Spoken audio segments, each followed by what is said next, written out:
It was almost a victim of the COVID-19 pandemic, but organisers have managed to pull together Southland's annual celebration of Māori and Pasifika culture.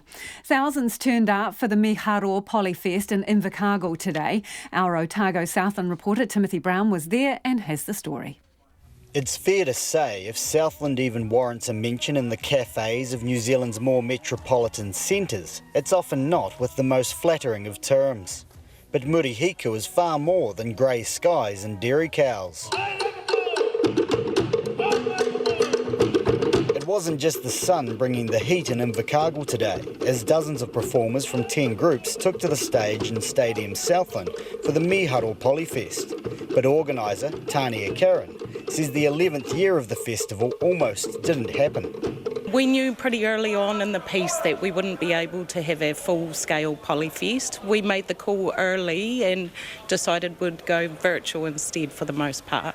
She says moving the festival online came with its own challenges. Schools have submitted their own videos and we've uploaded them to our Facebook page and did 2 days of live streaming performances there. So we had to help schools with sending them a video on how to make a good video. So that's, the whole virtual Polyfest has been challenging for us because we're not digitally savvy. But when the latest round of COVID restrictions lifted, they knew they had to organise at least one day of live performances. It was particularly important for senior students like Aroha Stapleforth.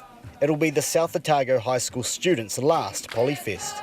Does this group hold a special place for you, being your last year? Yeah, it does. It's probably been my pillar for the past 3 years, I reckon. Yeah, it's what I've always looked forward to, like coming back into school. When's our first kapaka practice, So it's been my highlight of my high school years. Her schoolmate Tamara Lee Rodwell says a lot of effort has gone into today.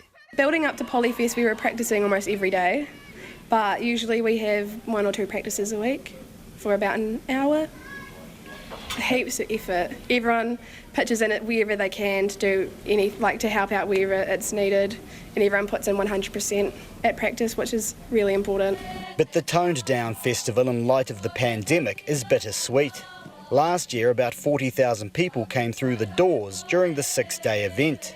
Taina Marie says the festival has come a long way since a handful of groups gathered in the Civic Centre more than a decade ago.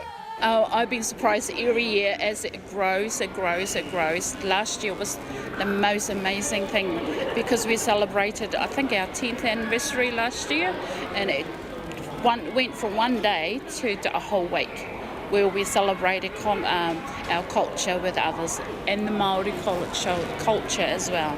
Tania Karen says she's pleased with how today and the 2-day online event have worked. She says it's an important salve in a difficult year.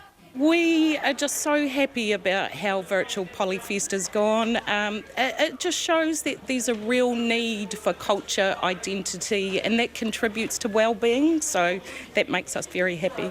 And if the enthusiasm and quality of today's efforts is anything to go by, Miharo Polyfest will be back even stronger next year.